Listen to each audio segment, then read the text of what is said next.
আসসালামু আলাইকুম রহমতুল্লাহি ওবরকাতুহু। সম্মানিত দর্শক, গত ১৪ মাস ধরে ডক্টর মোহাম্মদ ইউনূসের অন্তর্বর্তীকালীন সরকার এ দেশ পরিচালনা করছে। দৃশ্যত তেমন কোনো সমস্যা নেই, কিন্তু পর্দার আড়ালে যে সকল সমস্যা পুরো বাংলাদেশকে কুঁড়ে করে খাচ্ছে এবং পুরো বাংলাদেশের যে অগ্রযাত্রা, সেই অগ্রযাত্রাকে স্তব্ধ করে দিচ্ছে। এবং এই সকল সমস্যার কারণে যে যার অবস্থান থেকে যে আর্তচিৎকার করছে, সে আর্তচিৎকারে নানা রকম ন্যারেটিভ চলে আসছে। বেশিরভাগ মানুষ বলার চেষ্টা করছেন আগেই ভালো ছিলাম, অর্থাৎ এই যে এখন যা কিছু হলো, গণ আন্দোলন হলো, তারপরে নতুন একটা সরকার এলো, আগের সরকার চলে গেল, তাদেরকে বলা হচ্ছে এখন তারা পৃথিবীর সবচেয়ে খারাপ একটা ফ্যাসিস্ট গ্রুপ, ইত্যাদি ইত্যাদি নানা কিছু। তো সেই যে ন্যারেটিভগুলো, সেই ন্যারেটিভগুলো জনপ্রিয় করা যাচ্ছে না, উল্টো সবাই বলার চেষ্টা করছেন আগেই ভালো ছিলাম, অর্থাৎ শেখ হাসিনার জমানাতে সবাই ভালো ছিল। আমি যথেষ্ট দ্বিমত পোষণ করি এই বিষয়গুলোর সঙ্গে, সেটা নিয়ে ভিন্ন প্রসঙ্গ, কিন্তু মানুষের মুখটা আপনি বন্ধ করতে পারবেন না। একজন রিকশাওয়ালা, একজন ভ্যান চালক, তিনি যখন রাজপথে চিৎকার করে বলছেন যে সকাল থেকে সন্ধ্যা পর্যন্ত রিক্সা চালিয়ে আমি ১৫০০, ১৬০০, ১৭০০ টাকা আয় করতাম আগের জমানাতে, আর এখন সকাল থেকে সন্ধে পর্যন্ত সেই একই পরিশ্রম করে ২০০ থেকে ৫০০ টাকার বেশি আমি আয় রোজগার করতে পারি না। ৩ বেলা যে আমি নিজে খাবো, রিক্সার ভাড়া ১২০ থেকে ১৪০ টাকা দেব, দেওয়ার পরে যে আমি ৩ বেলা খাবো আর গ্যারেজে ঘুমাবো, সেই অবস্থা এখন হচ্ছে না। কোনো মানুষ রিক্সায় চলতে যাচ্ছে না, কারো পকেটে রিক্সায় চলার মতো টাকা পয়সা নেই। এখন এই মুখ আপনি বন্ধ করবেন কোত্থেকে? সেই রাস্তার পাশে যারা ফল বিক্রি করে, পোশাক বিক্রি করে, হকার, যখনই কোনো একটা মানুষ, এখন তো মিডিয়াটা খুব একেবারে উন্মুক্ত হয়ে গেছে, হওয়ার ফলে কি হলো, সবাই সাংবাদিক, যার হাতে একটা ক্যামেরা আছে সেই সাংবাদিক, এবং সে এরকম একটা ভিডিও ফুটেজ তৈরি করে যেই নেটে ছেড়ে দিল, মুহূর্তের মধ্যে ওটা ভাইরাল হয়ে কোটি কোটি মানুষের কাছে এমনভাবে পৌঁছে গেল যে বাংলাদেশের প্রথম শ্রেণীর পত্রিকাগুলো, সেটা বাংলাদেশ প্রতিদিন হোক, কালের কণ্ঠ হোক, কিংবা ধরুন সমকাল অথবা প্রথম আলো, এখন সেখানে সিরিজ অফ রিপোর্ট ছাপা হলে যে প্রতিক্রিয়া হয়, তার সে এরকম একটা ছোট্ট ভিডিও বা একটি ফটো কার্ড, হয়তো দেখা গেল যে কোনো একজন অখ্যাত, এমনকি 8 পাস 9 পাস একটা মোবাইল যিনি চালাতে পারেন, সেটা তুলে ছেড়ে দিয়েছেন, এবং ওটা সামাজিক জীবনকে, রাজনীতিকে ভীষণভাবে প্রভাবিত করছে। এবং সেই প্রভাবিত করার মধ্যেই গত ১৪ মাসে ১ নম্বর যে ন্যারেটিভ দাঁড়িয়ে গেছে, আগেই ভালো ছিলাম, এই ন্যারেটিভটি। দ্বিতীয় যে বিষয়টি নিয়ে এখানে আলোচনা করব, সেটা হলো যেই লাউ সেই কদু। আগে যেরকম ছিল এখনও ঠিক সেই রকম। আগে কি ছিল?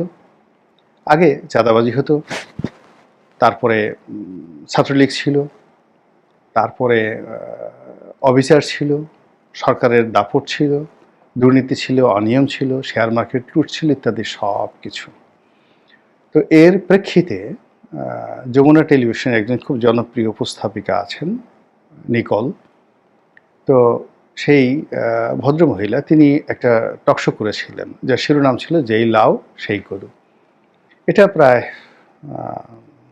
৮-৯ মাসে আগের ঘটনা। তো ওটাও ভীষণ রকম সারা বাংলাদেশে জনপ্রিয়তা পেয়েছিল, এবং এটা বাংলাদেশের দ্বিতীয় ন্যারেটিভ, যেই লাউ সেই কদু।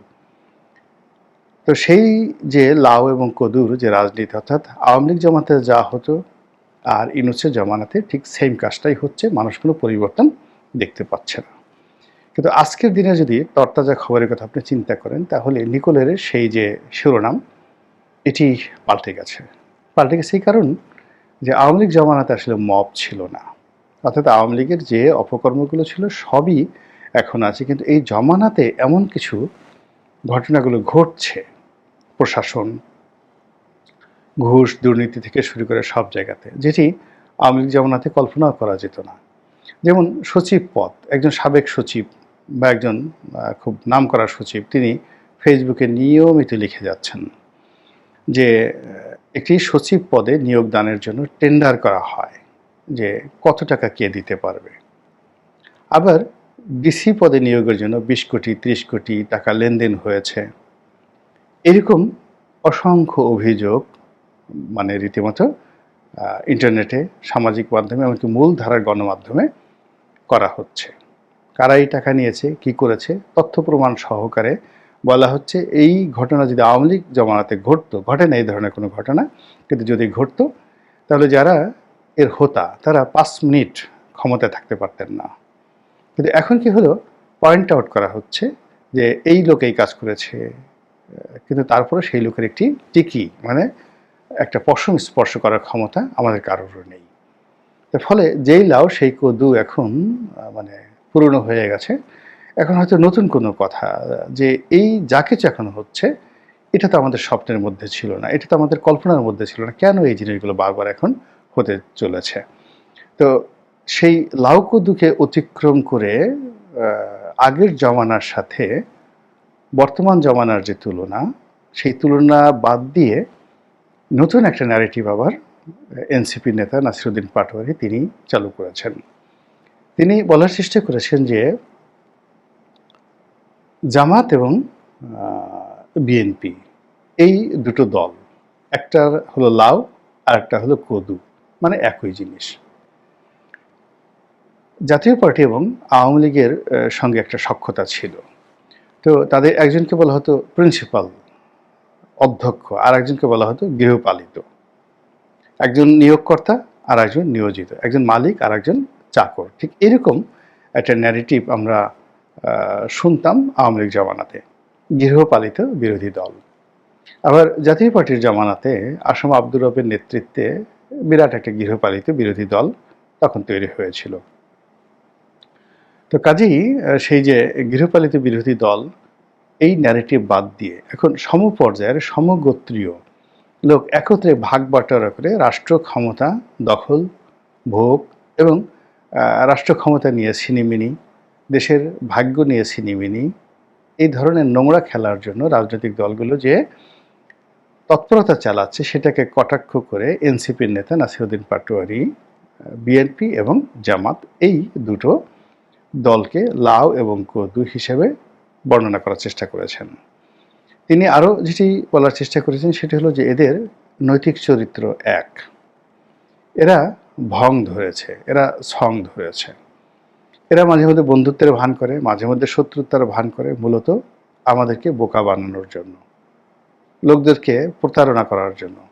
এদের সঙ্গে অতীতে বহুবার বন্ধুত্ব ছিল, আবার এখনও তাদের বন্ধুত্ব চলছে, কিন্তু পর্দার আড়ালে দর কষাকষি করে ক্ষমতা ভাগাভাগি, সিট ভাগাভাগি ইত্যাদি কর্মকাণ্ড করার জন্য তারা যে তৎপরতা চালাচ্ছে, এটাকে নাসিরুদ্দিন পাটোয়ারি বলার চেষ্টা করেছেন যে বিএনপি এবং জামাত তারা লাউ এবং কদু মতো কাজ করছে, এবং আগামীতে যে নির্বাচন হবে সেটিও একটা এরকম লাউ কদু মাখা নির্বাচন হবে। এখানে যাহাই বিএনপি তাহাই জামাত, যাহাই জামাত তাহাই বিএনপি, এটাই হবে মূলত মানে আমি দামি স্বামী। আওয়ামী লীগ জমানাতে যে একটা রব উঠেছিল 2014 নির্বাচনকে কেন্দ্র করে, ওইরকম একটা আমির আমির সামনে যে একটা ভাগ বাটোয়ারা নির্বাচন হবে, আমি দাঁড়াবো তুমি বসে যাবা, তুমি দাঁড়াবা আমি বসে যাব, এই যে ইত্যাদি যে কথাবার্তাগুলো সেই সময়টিতে চালু হয়েছিল, ঠিক সেই জিনিসটি আরও ব্যাপক আকারে আগামীতে হতে যাচ্ছে বলে নাসিরুদ্দিন পাটোয়ারি যে সতর্কতা জারি করছেন, তার প্রেক্ষিতে যখন আলোচনা তুঙ্গে, ঠিক সেই সময়টিতে আবার হঠাৎ করে দেখা গেল জামাত এবং বিএনপির মধ্যে আবার দূরত্ব শুরু হয়েছে। জামাত বলার চেষ্টা করছে আমরা লাভ হব না, বিএনপি বলার চেষ্টা করছে আমরা কদু হব না, জামাত বলার চেষ্টা করেছে যে আমরা সেই কোনো চাঁদাবাজের সঙ্গে, কোনো দখলবাজের সঙ্গে আমরা একত্রে কোনো রাজনৈতিক ঐক্য করবো না, আমরা আমাদের মতো চলবো। আবার বিএনপি বলার চেষ্টা করছেন যে ৭১-এর একটা পরাজিত শক্তি, তারা এই দেশের পুরো রাজনীতিকে শেষ করে দেওয়ার জন্য, রাজনীতিকে বিপথে পরিচালিত করার জন্য যে কাজকর্ম করছে এটা কোনো অবস্থাতেই বরদাস্ত করা যাবে না বা হবে না। তো এইরকম যে রাজনীতির যে বাহাস, অদ্ভুত অদ্ভুত ঘটনা ঘটে চলেছে। আর যে নির্বাচনের কথা আমরা ভাবছি, সেই নির্বাচনে দেখবেন যে লাউ রান্না করলে বা কদু রান্না করলে আমাদের দেশে ঠিক লাউ কদুর ঝোল বলেন, মানুষ যতটা পছন্দ করে তার চেয়ে লাউ তার সঙ্গে যদি ডাল দিয়ে রান্না করা হয়, এটা বেশ উপাদেয়। আবার লাউয়ের ঝোল যদি চিংড়ি মাছ দিয়ে করা হয়, এটা আমাদের দেশের খুব মানুষজন পছন্দ করে। তো এখন এই যে বিএনপির লাউ বা জামাতের যে কদু, তাদের যে তরকারি বা নির্বাচন, সেই নির্বাচনের মধ্যে দেখবেন যে চিংড়ি হিসাবে এগুলোকে বলা হয় আনাজি চিংড়ি, মানে তরকারি চিংড়ি, ছোট ছোট চিংড়ি। এই চিংড়ি হিসেবে ছোট ছোট যে রাজনৈতিক দলগুলো আসবে, তারা কিভাবে এই লাউ এবং কদুর সঙ্গে মিশবে, আর সেই যে লাউ কদুর সঙ্গে চিংড়ির যে মিশ্রণের তরকারি, সেই তরকারি যেভাবে পরিবেশন হবে, তাতে করে সাধারণ জনগণ, এখানে আমি ফজা মিয়ার মজা যে শব্দটি ব্যবহার করেছি, আমাদের গ্রামে ফজা পাগল নামক এক ধরনের একজন পাগল ছিলেন। আমরা সবাই তাকে ভালোবাসতাম। দুনিয়া তেমন কিছু বুঝতেন না। যে কোনো বাড়িতে গেলেই তাকে খাওয়া দাওয়া দেওয়া হতো। তো মানে যে যেভাবে, একটা শিশু যদি তাকে বলতো যে ফজা, তুমি তোমার বন্দুকটা একটু দেখাই দাও, সে কাপড় উঠিয়ে তার বন্দুকটা দেখাই দিত। তো এরকম আর কি, সহজ সরল যারা মানুষ, যাদেরকে সহজে প্রতারণা করা যায়, তো যাদেরকে ধোকা দেওয়া যায়, যাদেরকে ঠকানো যায়, আমাদের দেশে তাদেরকে সাধারণত আমরা এরকম ফজা মিয়া বলে, যাকে বলা হয়, ঠাট্টা মশকারা করি। তো সেক্ষেত্রে আগামীতে যে একটা প্রতারণা নির্বাচন হচ্ছে, প্রতারণার যে একটা সন্ধি হচ্ছে রাজনৈতিক দলগুলোর মধ্যে, সেখানে আমাদের মধ্যে যারা সাধারণ মানুষ, আমরা রাজনৈতিক দলের নেতাদেরকে সম্মান করি, মর্যাদা দেই, তারা আসলে কতজন কিভাবে ফজা মিয়ায় পরিণত হব, এবং আমরা কিভাবে সেই লাউ কদুর নির্বাচন, লাউ কদুর জোট, সেই জোটের মধ্যে চিংড়ির যে মিশ্রণ, সেটা কিভাবে উপভোগ করব, সেটা আগামী দিনগুলোতে বুঝতে পারব। মহান আল্লাহ আমাদের সবাইকে হেদায়েত দান করুন এবং হেফাজত করুন। আসসালামু আলাইকুম ওয়া রাহমাতুল্লাহি ওয়া বারাকাতুহু।